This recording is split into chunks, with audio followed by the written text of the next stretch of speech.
beneen benn waa Doudou Wagane Faye Doudou Wagane Faye c'est beneen benn Wagane am na président dañ ne solo Minna TV la Youssou naka moom jaar naa la jàng ça va da tey effectivement tout comment va tranquille waa na nga def sama doom wallaay moom son yëpp la woon mooy madame maa la raw amin amin amin amin amin amin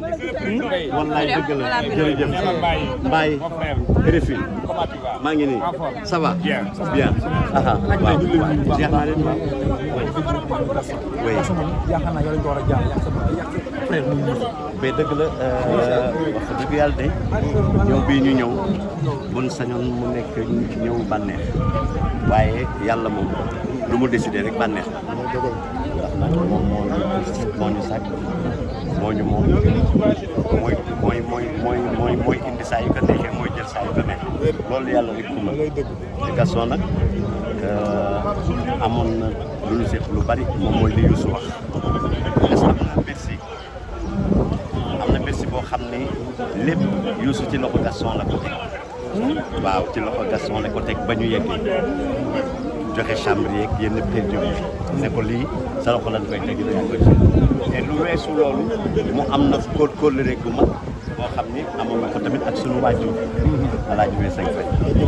moo daan tëgg ay lamb tu vois xale yi ca kër ga wala nekk Gaston dinañu am anecdote boo xam ne dinañu fàttaliku bu ñu mësaan ànd ak góor gi pour dem lamb ja sàcc parce que lamb balaa ngoon gi suba gi sabar yi dañuy sàcc pour wane ni lamb ji am na et góor gi nag tëgg na combat Gaston yu bari ba fa dëgg yàlla moo tax nag bu dul loolu sax war na noo ñëw jaale parce que doomu aadama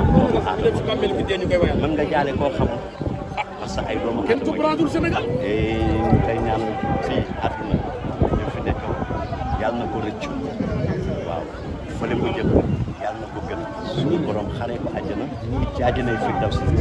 yàlla na ko Seydina Muhammad teeru loolu waral nag ñu daal di yegg si comme ñëpp rek comme nit jaale si waa Gaston et di ko jaale tamit monde de la lutte parce que tamit nag Youssou tuddee na ko Don King muy américain bu mag boobu nga xam ne moo daan dëkk combat yu mag boxe yi ca Amérique man ma tuddee ko lamb ji mbég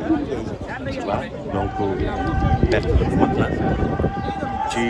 monde de la lutte waaw waaye du perte nag ndax nag ki ka sàkkoon moom moo ko jël waaw yàlla ko yàlla xare waaw jërëjëf